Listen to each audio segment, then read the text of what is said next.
Are you looking to learn how to care for your wool or felted creations to ensure longevity and create a clean and calming workspace? If so, then you're on the right video, because I'm going to share with you everything you need to know and more.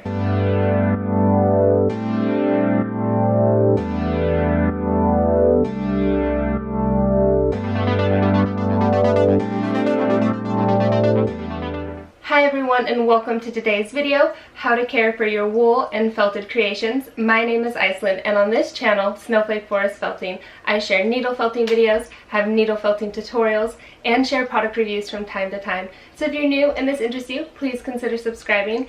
And if you want to know more about anything you see here, be sure and check the links down in the description below this video or leave a comment. I'd love to connect with you there. So today, I have some fun tips and tricks to share with you about storing wool. So let's get right into them.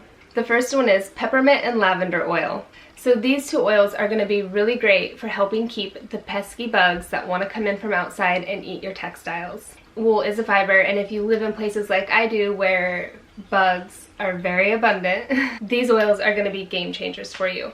And all you're going to need to do is add a few drops of these on some cotton balls and then include them in the space where you're storing your wool or your creations.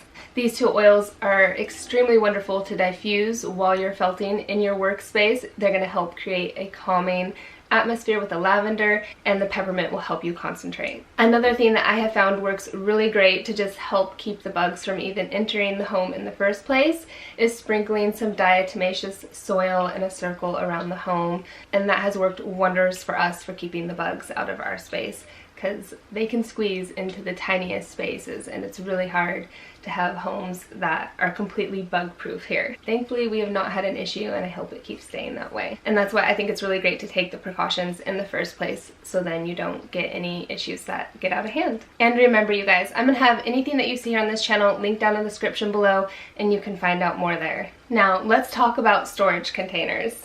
If I had an ideal space, I would have my colors stored in these glass jars and lined up on a shelf, rainbow style.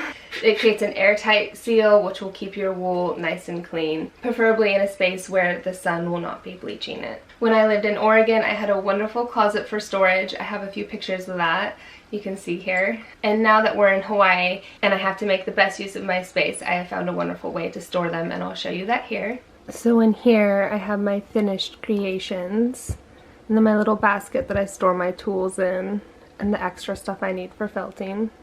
And then right now I have my wool organized by color.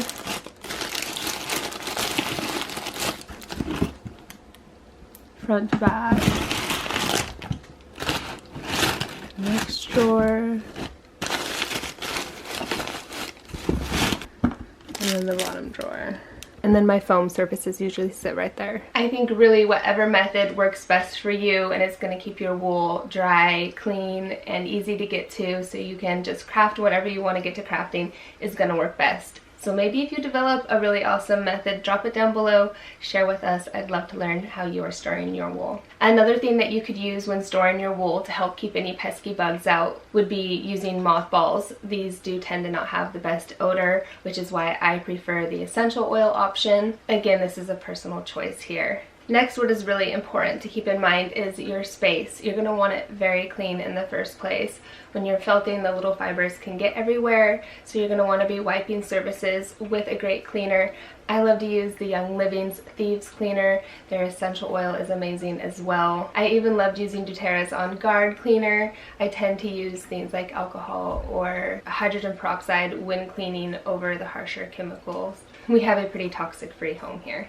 I mean, after all, wool products are eco-friendly. Next, it's great to bring your wool to light for 24 to 36 hours if you can. I have a room here where I can open the blinds, I can open the drawers on my felting wool and expose them to light. Another option that I've heard to use, but I've never tried, is putting it in the freezer for 24 to 36 hours. That can also kill anything that might be living on the wool if for some reason your wool was to get contaminated with something. Temperature is also something to keep in mind. Your environment, whether it is more moist or warm or hot or cold the time of year, you're going to want to try to keep your crafts and felted creations at room temperature. Another great option that you can do and find on Amazon are the silica packets, and you can include these where you're storing your wool or your felted creations. These will help keep any moisture that may be in the air and could create any issues for you away from the wool, and just help ensure that clean workspace.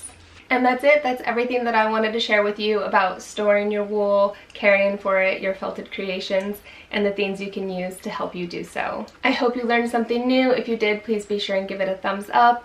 Share this video as with all my videos where you can. And if there's something you'd like to see me create next on this channel, be sure and drop it down in the comments below.